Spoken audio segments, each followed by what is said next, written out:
Hello friends, welcome to our YouTube channel learn with NH. आज के शानदार video के अंदर हम दोस्तों रीट एग्ज़ाम से संबंधित लेवल 1 और लेवल 2 में आपका जो टॉपिक दिया गया है राष्ट्रीय शिक्षा नीति 2020 उसके बारे में पढ़ने वाले हैं। राष्ट्रीय शिक्षा नीति 2020 से संबंधित ऑब्जेक्टिव सवाल मैं आपको करवा चुका हूं, लेकिन आज मैं थ्योरी के माध्यम से आपको सारी चीज़ें याद करवाने वाला हूं। तो यहाँ पर एकदम शानदार नोट्स के साथ हम पढ़ने वाले हैं। वैसे तो ये पीडीएफ आपके पास अवेलेबल होगी, अगर ये पीडीएफ आपके पास नहीं है तो आप टेलीग्राम चैनल को ज्वाइन कर लीजिए, वहाँ पर ये पीडीएफ इवनिंग में मैं आपको प्रोवाइड करवा दूंगा। तो चलिए दोस्तों, जो भी विद्यार्थी रीट एग्ज़ाम की तैयारी कर रहे हैं वो इस वीडियो को ज़रूर देखिए। यहाँ पर 20 से 25 मिनट में नेप 2020 यानी राष्ट्रीय शिक्षा नीति को मैं आपको कंप्लीट करवा दूंगा, और साथ के साथ इसके जितने भी इंपॉर्टेंट फैक्ट है वो भी मैं आपको हाथों हाथ याद करवा दूंगा। साथ के साथ रिवीजन करते हुए हम चलेंगे। तो चलिए शुरू करते हैं। सबसे पहली बात तो आपको ये ध्यान रखनी है, प्रथम शिक्षा नीति आपकी कब जारी की गई थी। तो प्रथम शिक्षा नीति आपकी 1968 की हो जाएगी, ये श्रीमती इंदिरा गांधी के समय की हो जाएगी, ये आपको ध्यान रखना है। और द्वितीय शिक्षा नीति आपकी 1986 में जारी की गई थी, राजीव गांधी के समय। तो पहली शिक्षा नीति तो आपकी 1968 की हो जाएगी, द्वितीय शिक्षा नीति आपकी 1986 की हो जाएगी। तो 1968 आपको ध्यान रखना है, 1986 आपको ध्यान रखना है, ये इंदिरा गांधी के समय की हो जाएगी, ये आपके राजीव गांधी के समय की हो जाएगी। और तृतीय शिक्षा नीति आपकी 2020 हम पढ़ने वाले हैं, ये आपकी नरेंद्र मोदी के समय जारी की गई है, ये आपको ध्यान रखना है। और ये आपकी नवीनतम शिक्षा नीति है, यानी कि 1968 और 1986 और आपकी 2020। तो नेप 2020 के बारे में हम पढ़ेंगे, नेशनल एजुकेशन पॉलिसी 2020। ठीक है, तो ये 3 पॉइंट आपको ध्यान रखने हैं, बेसिक सवाल यहाँ से बन सकता है। अब आगे देखिए, एनईपी 2020 की पृष्ठभूमि क्या रहने वाली है। साथ के साथ मैं आपको रिवीजन भी करवा दूंगा, ताकि आपको बार बार चीज़ें रिवाइज होगी तो याद भी हो जाएगी। ठीक है, आप अपना 20 से 25 मिनट दे दीजिए, आपको ये यहाँ पर सारी चीज़ें याद हो जाएगी। तो नेप 2020 की पृष्ठभूमि एक बार देख लीजिए, इसका निर्माण कैसे हुआ। जनवरी 2015 में MHRD यानी कि मानव संसाधन विकास मंत्रालय जो है उसके द्वारा शिक्षा नीति बनाने की घोषणा की गई। तो अगर आपसे पूछा जाए शिक्षा नीति बनाने की घोषणा किसके द्वारा की गई थी, तो ये आपकी MHRD यानी कि मानव संसाधन विकास मंत्रालय के द्वारा जनवरी 2015 में की गई थी। ठीक है, फिर मई 2016 में क्या हुआ, इसके अध्यक्ष बने TSR सुब्रमण्यम, ये आपको ध्यान रखना है, जो कि कैबिनेट सचिव थे। तो ये TSR सुब्रमण्यम जो थे ये मई 2016 में इसके अध्यक्ष बने थे। लेकिन इनके अध्यक्ष बनने के बाद एक और नए अध्यक्ष बने, ये आपको ध्यान रखना है। जून 2017 में इसके नए अध्यक्ष आपके डॉक्टर कृष्णा स्वामी कस्तूरी रंगन बने थे, ये आपको ध्यान रखना है। ठीक है, डॉक्टर कृष्णा स्वामी कस्तूरी रंगन बने थे, और ये आपके इंपॉर्टेंट है, ये एग्जाम में पूछे जाते हैं। ठीक है, तो सबसे पहले तो क्या हुआ, ये पॉइंट आपको ध्यान रखना है। जनवरी 2015 में मानव संसाधन विकास मंत्रालय द्वारा शिक्षा नीति बनाने की घोषणा की गई। तो घोषणा किसने की, MHRD के द्वारा की गई। और 2016 में आपका अध्यक्ष कौन बना, TSR सुब्रमण्यम बना। लेकिन जून 2017 में नए अध्यक्ष कौन बने, डॉक्टर कृष्णा स्वामी कस्तूरी रंगन बने, ये आपको ध्यान रखना है।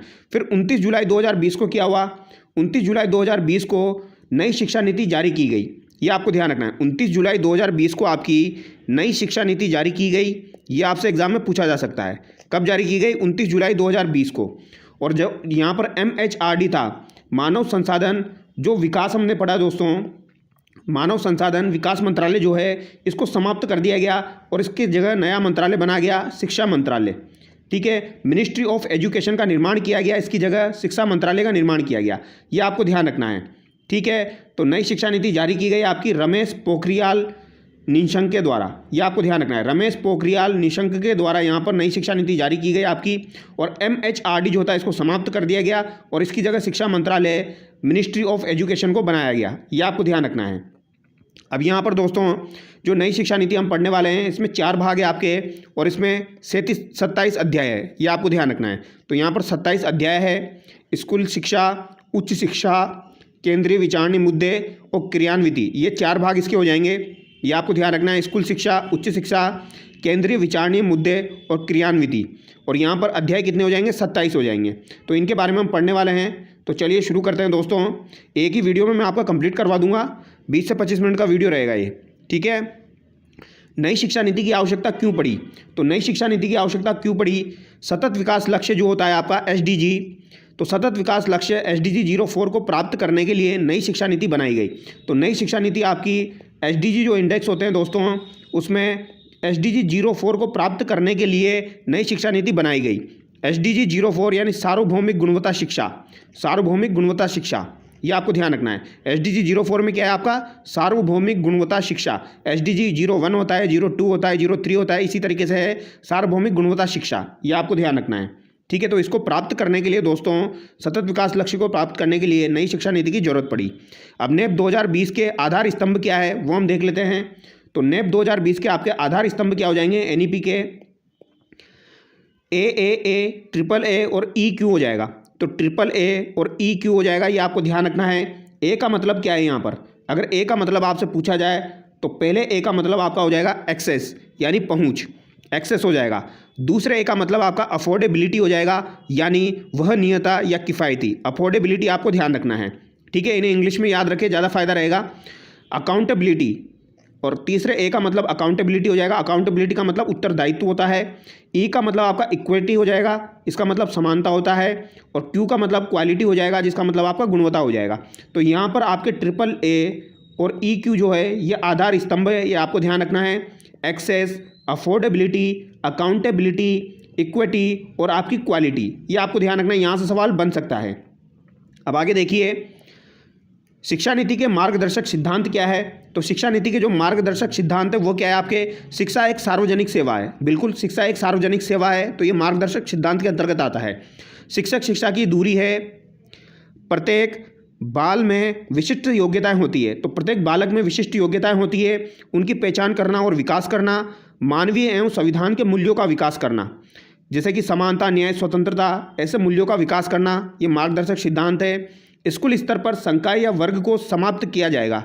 तो स्कूल स्तर पर संकाय या वर्ग को समाप्त किया जाएगा, ये इसका सिद्धांत है। सीखने सिखाने की प्रक्रिया का CCE अभिन्न अंग हो। तो सीखने और सिखाने की जो प्रक्रिया है उसमें CCE अभिन्न अंग हो। CCE क्या है ये अभी हम आगे देखेंगे। रचनात्मक आकलन पर बल देना, तो रचनात्मक आकलन पर बल दिया जाएगा।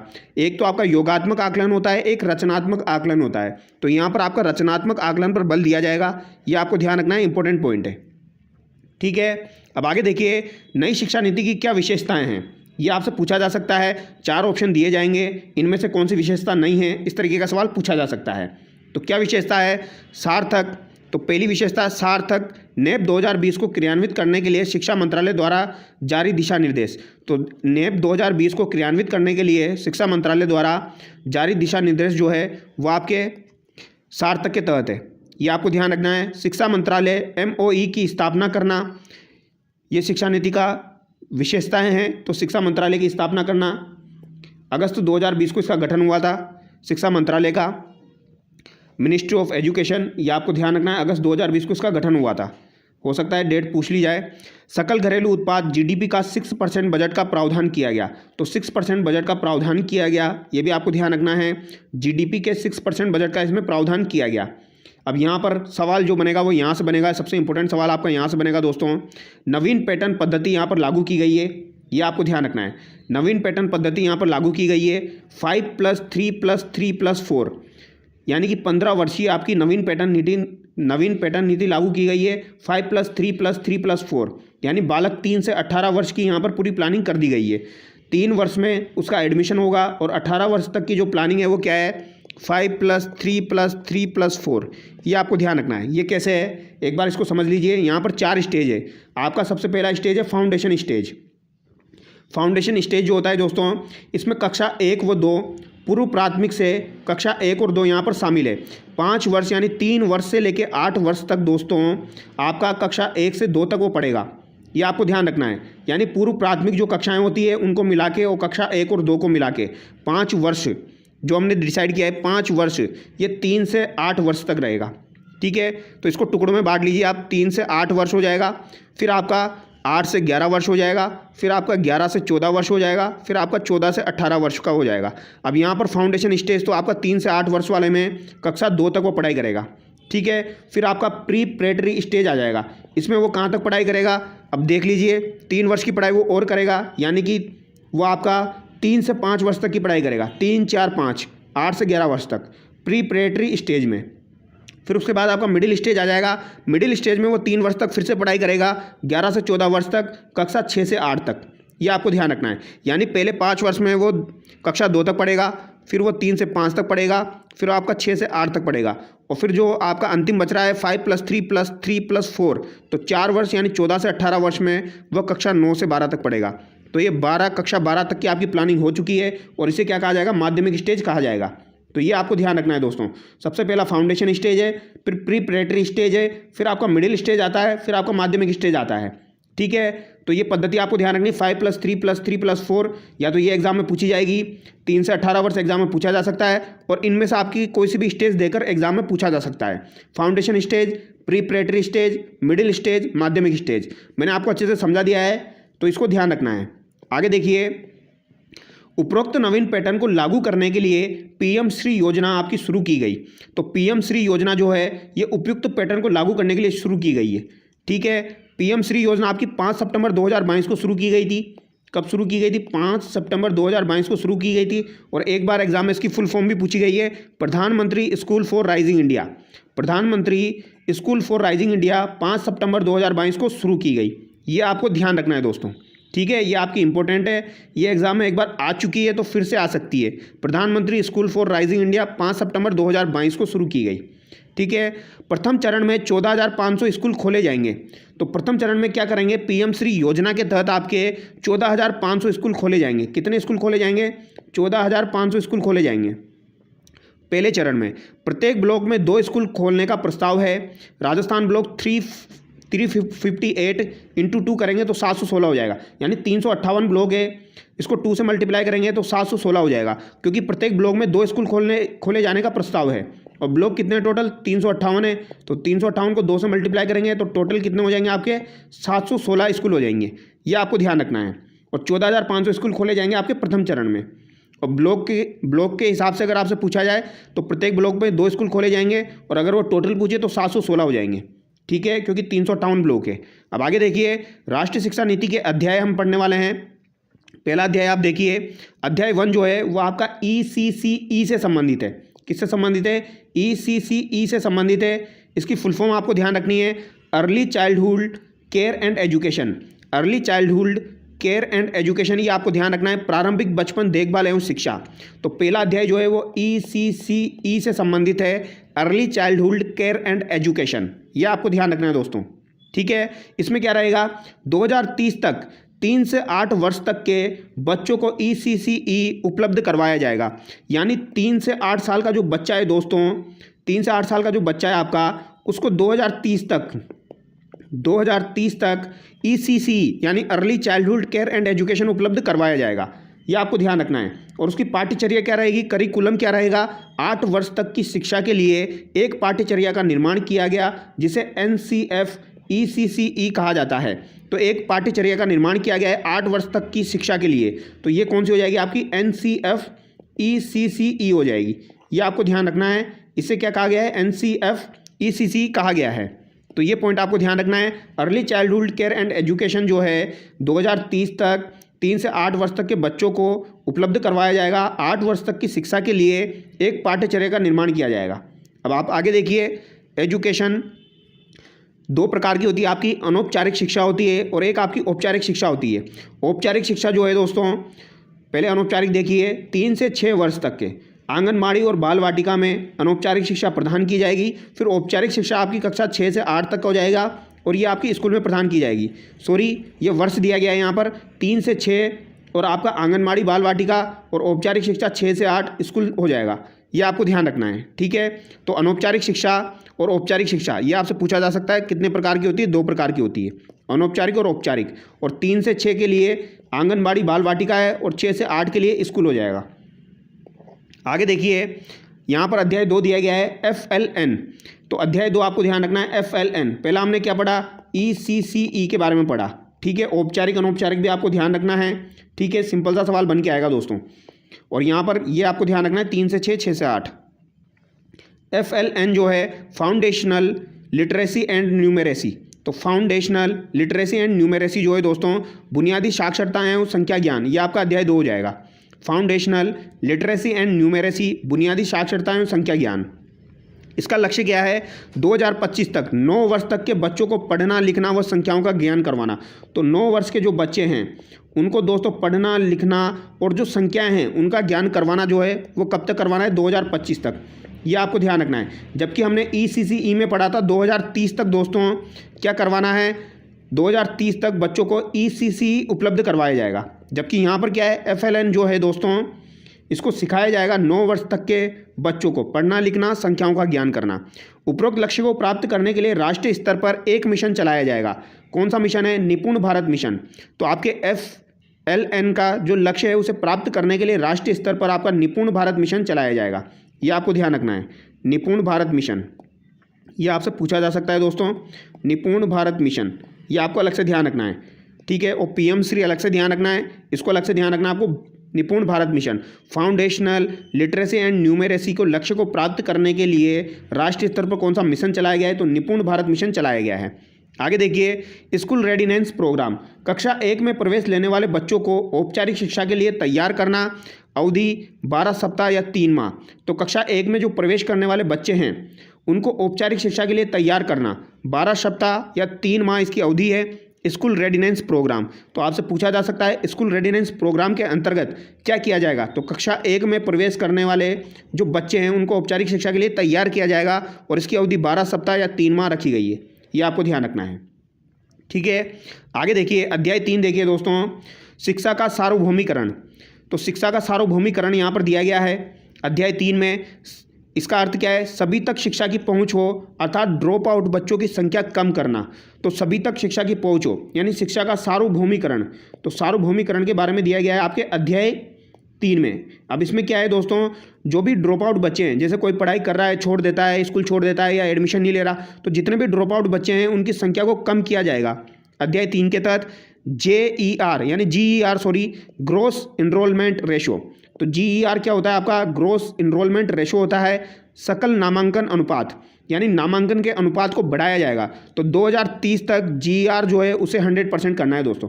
GER को 100% करना है कब तक? 2030 तक। ये आपको ध्यान रखना है, 2030 तक GER को 100% करना। यहाँ पर लक्ष्य रखा गया है ग्रोस इनरोलमेंट रेशो, सकल नामांकन अनुपात, ये आपको ध्यान रखना है। तो अध्याय 3 में शिक्षा का सार्वभौमिकरण यहाँ पर दिया गया है। अब आगे देखिए, अध्याय 4 देखिए, पाठ्यक्रम एवं शिक्षा शास्त्र। तो पाठ्यक्रम और शिक्षा शास्त्र यहाँ पर दिया गया है अध्याय 4 में, ठीक है। विषयों के चुनाव में लचीलापन होना चाहिए। पाठ्यक्रम और शिक्षा शास्त्र में क्या होना चाहिए? विषयों के जो चुनाव है उसमें लचीलापन हो, बहुभाषावाद और भाषा शक्ति का विकास हो। तो बहुभाषावाद और भाषा शक्ति का विकास हो, ये इंपॉर्टेंट पॉइंट है, यहाँ से सवाल पूछा जाता है दोस्तों, ठीक है। ये मैं यहाँ पर इंपॉर्टेंट लगा देता हूँ, यहाँ से सवाल आ सकता है आपका। तो विषयों के चुनाव में लचीलापन हो, पहली बात तो ये लचीलापन आपको ध्यान रखना है, बहुभाषावाद ध्यान रखना है, भाषा शक्ति का विकास हो, ठीक है। कक्षा 5वीं तक मातृभाषा में और आवश्यकता पड़े तो 8वीं तक भी बढ़ाया जा सकता है। तो कक्षा 5 तक बच्चे को मातृभाषा में पढ़ाया जाएगा और अगर ज़रूरत पड़ जाएगी तो दोस्तों 5 वर्ष 5वीं के बाद में 8वीं तक भी दोस्तों आपके इसको बढ़ाया जा सकता है। यानी कक्षा 5 तक आपको मातृभाषा में पढ़ाया जाएगा और कक्षा 8वीं तक इसे ज़रूरत पड़ने पर बढ़ाया जा सकता है, ये आपको ध्यान रखना है, ठीक है। तो नॉर्मली पूछा जाएगा तो कक्षा 5वीं तक, लेकिन बढ़ाया भी जा सकता है। योगात्मक आकलन की जगह रचनात्मक आकलन यहाँ पर किया जाएगा, ये पॉइंट आपको ध्यान रखना है। तो अभी तक मैंने आपको क्या बताया? बहुभाषावाद, लचीलापन, कक्षा 5वीं तक मातृभाषा में, जरूरत पड़ेगी तो 8वीं तक, और रचनात्मक आकलन किया जाएगा, रचनात्मक आकलन पर बल दिया जाएगा। और सबसे इंपॉर्टेंट ये है आपका दोस्तों, बहुआयामी होलिस्टिक रिपोर्ट कार्ड तैयार किए जाएंगे। तो बहुआयामी होलिस्टिक रिपोर्ट कार्ड आपके तैयार किए जाएंगे, ये भी आपको ध्यान रखना है। कौन से रिपोर्ट कार्ड? बहुआयामी होलिस्टिक रिपोर्ट कार्ड यहाँ पर तैयार किए जाएंगे, अर्थात 360 डिग्री का आकलन होगा। तो 360 डिग्री आकलन हो, ये आपको ध्यान रखना है। तो बहुआयामी होलिस्टिक रिपोर्ट कार्ड यहाँ पर तैयार होंगे, 360 डिग्री का आकलन होगा। आगे देखिए, नवीन पद्धति 5+3+3+4 के अनुसार पाठ्यचर्या का निर्माण किया जाएगा। बोर्ड परीक्षाएं 1 वर्ष में 2 बार देने की अनुमति होगी। तो 1 वर्ष में 2 बार देने की अनुमति हो, ये यहाँ पर प्रावधान रखा गया है NAP 2020 के अंतर्गत। तो 1 वर्ष में भैया 2 बार परीक्षाएं देने की अनुमति हो, बोर्ड परीक्षाएं, एक तो आपकी मुख्य परीक्षा और एक आपकी सुधार परीक्षा, इस तरीके से दोस्तों, ठीक है। तो 1 वर्ष में 2 बार आपकी परीक्षाएं देने की अनुमति हो। NAP 2020 के अंतर्गत बहुआयामी रिपोर्ट कार्ड तैयार किए जाएंगे, 360 डिग्री वाले, बहुभाषावाद होगा, लचीलापन होगा, रचनात्मक आकलन यहाँ पर किया जाएगा। इस तरीके के पॉइंट आपको ध्यान रखने हैं, ठीक है, मुख्य परीक्षा और सुधार परीक्षा। आगे देखिए, राष्ट्रीय स्तर पर एक आकलन या मूल्यांकन केंद्र स्थापित करना जिसे परख कहा जाएगा। तो राष्ट्रीय स्तर पर यानी नेशनल लेवल पर एक आकलन या मूल्यांकन केंद्र स्थापित किया जाएगा जिसे क्या कहा जाएगा, परख कहा जाएगा। यानी नेशनल लेवल पर एक ही मूल्यांकन केंद्र हो, यानी सबका मूल्यांकन एक ही तरीके से हो, तो एक आकलन या मूल्यांकन केंद्र स्थापित होगा जिसे परख कहा गया है। ठीक है, और राजस्थान में से क्या कहा जाता है, असेसमेंट सेल यानी आकलन प्रकोष्ठ कहा गया है। तो राजस्थान में से परख को ही आकलन प्रकोष्ठ कहा गया है। यह RSCRT उदयपुर द्वारा संचालित है। तो अगर पूछा जाए परख या फिर आपका राजस्थान में आकलन प्रकोष्ठ जो है ये किसके द्वारा संचालित है, तो ये RSCRT उदयपुर के द्वारा संचालित है। यह आपको ध्यान रखना है, RSCRT उदयपुर के द्वारा ये संचालित है। अब आगे देखिए, अध्याय 5 देखिए दोस्तों, शिक्षक टीचर 2030 तक न्यूनतम योग्यता 4 वर्षीय एकीकृत B.Ed डिग्री होगी। तो आपसे सवाल पूछा जाएगा जो शिक्षक होगा दोस्तों उसकी 2030 तक न्यूनतम योग्यता कितनी होगी, तो 4 वर्षीय एकीकृत B.Ed डिग्री होगी। ये आपको ध्यान रखना है, 4 वर्षीय आपकी एकीकृत B.Ed डिग्री होगी। और ये सवाल इंपॉर्टेंट है, ये पूछा जाएगा। सामान्य क्षेत्रों में छात्र और शिक्षक का अनुपात कितना रहेगा, 30:1 रहेगा। तो सामान्य क्षेत्र, जनरल क्षेत्र जो है दोस्तों, आपके जनरल एरिया जो है जहाँ पर नॉर्मली बच्चा आ रहा है पढ़ने, वहाँ पर तो छात्र और शिक्षक का अनुपात कितना रहेगा, 30:1 रहेगा। लेकिन कुछ इलाके आपके ऐसे भी हैं जो शैक्षिक दृष्टि से काफ़ी ज़्यादा पिछड़े हैं, तो पिछड़े क्षेत्रों में छात्र और शिक्षक का अनुपात कितना रहेगा, तो ये 25:1 रहेगा। ये भी आपको ध्यान रखना है, कितना रहेगा, 25:1 रहेगा। तो 30:1 और 25:1 दोनों आपको ध्यान रखना है। ठीक है, जनरल एरियाज़ में पूछा जाए तो 30:1 है, लेकिन पिछड़े एरिया में पूछा जाए तो 25:1 है। ये आपको ध्यान रखना है। और 4 वर्षीय एकीकृत B.Ed डिग्री होगी, 2030 तक न्यूनतम योग्यता। आपका कंप्लीट होने वाला है दोस्तों। सतत व्यावसायिक विकास CPD के लिए प्रतिवर्ष शिक्षक को न्यूनतम 50 घंटे का प्रशिक्षण में भाग लेना अनिवार्य है।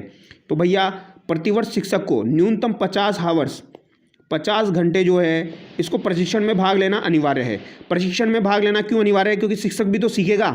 ठीक है, तो सतत व्यावसायिक विकास CPD के लिए प्रतिवर्ष शिक्षक को 50 घंटे का प्रशिक्षण में भाग लेना अनिवार्य है। कितने घंटे, प्रतिवर्ष 50 घंटे, ज़्यादा नहीं है, 50 घंटे उसको प्रतिवर्ष भाग लेने का प्रावधान रहेगा। शिक्षक शिक्षा के लिए राष्ट्रीय स्तर की पाठ्यचर्या जारी करना जिसे NCFT कहा जाएगा। तो शिक्षक शिक्षा के लिए, तो शिक्षक की शिक्षा के लिए भी राष्ट्रीय स्तर पर पाठ्यचर्या जारी की जाएगी। तो उसके लिए भी पाठ्यचर्या रहेगी, उसे क्या कहा जाएगा, NCFT कहा जाएगा। यानी शिक्षक भी पढ़ो भैया, तो शिक्षक के लिए पाठ्यचर्या रहेगी, NCFT कहा जाएगा जिसे। ठीक है, अध्याय 6 देखिए, समता मूलक एवं समावेशी शिक्षा। तो समता मूलक एवं समावेशी शिक्षा जो है दोस्तों आपकी, इसके अंतर्गत देखिए आप अध्याय 6 में दिया गया है, समाज के शैक्षिक दृष्टि से पिछड़े क्षेत्र को यानी सेज स्पेशल एजुकेशन जोन जिसे कहा जाता है, विशेष शिक्षा क्षेत्र कहा जाएगा। तो समाज के शैक्षिक दृष्टि से जो पिछड़े क्षेत्र हैं उनको क्या कहा जाएगा, उन्हें सेज कहा जाएगा, स्पेशल एजुकेशन जोन कहा जाएगा। तो ये याद रह जाएगा, पिछड़े क्षेत्र में जो है शैक्षिक दृष्टि से उन्हें सेज कहा जाएगा। लड़कियों के लिए गुणात्मक शिक्षा उपलब्ध करवाने के लिए जेंडर इंक्लूजन फंड खोला जाएगा। तो जेंडर इंक्लूजन फंड खोला जाएगा लड़कियों को गुणात्मक शिक्षा उपलब्ध कराने के लिए।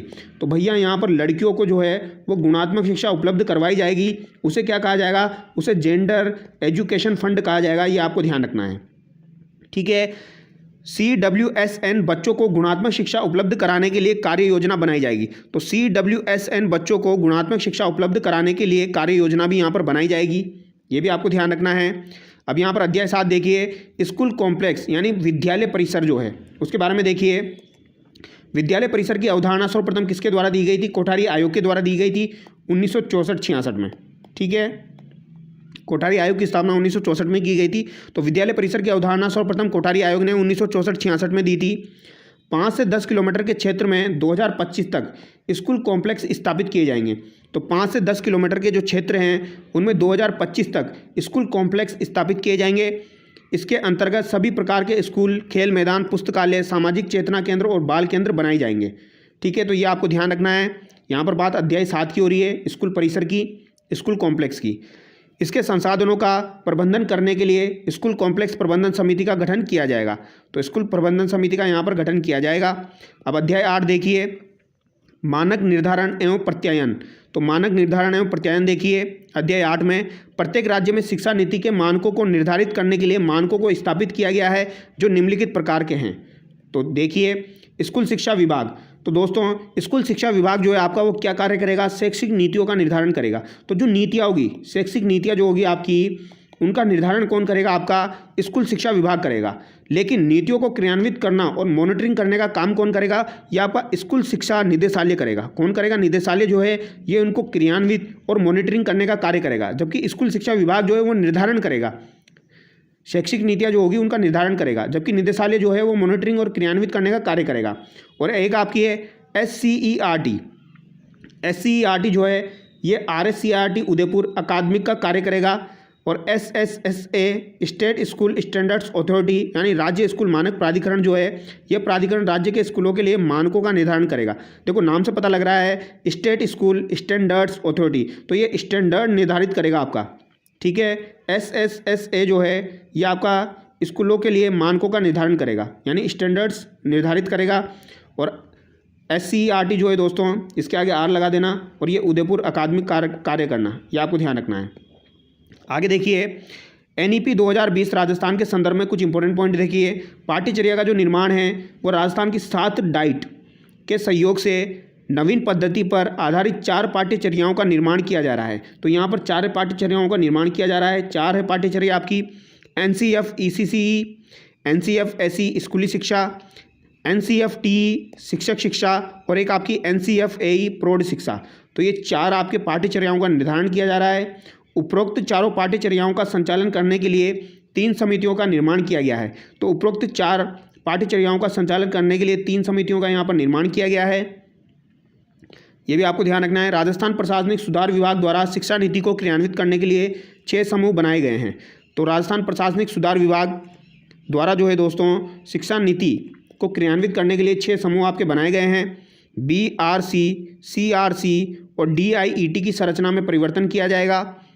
2025 तक कम से कम 50% विद्यार्थियों को व्यावसायिक शिक्षा उपलब्ध कराई जाएगी। और ये आपका इंपॉर्टेंट पॉइंट है, ये आपको ध्यान रखना है, ठीक है। 2025 तक क्या रहेगा दोस्तों, 50% विद्यार्थी तो आपके ऐसे रहेंगे जिनको व्यावसायिक शिक्षा प्रदान की जाएगी, उपलब्ध करवाई जाएगी।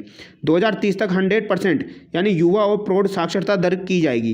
तो ये भी आपको ध्यान रखना है, 100% युवा और प्रौढ़ साक्षरता दर जो है वो 2030 तक की जाएगी, ये भी आपको ध्यान रखना है, ये आपका इंपॉर्टेंट है, ठीक है।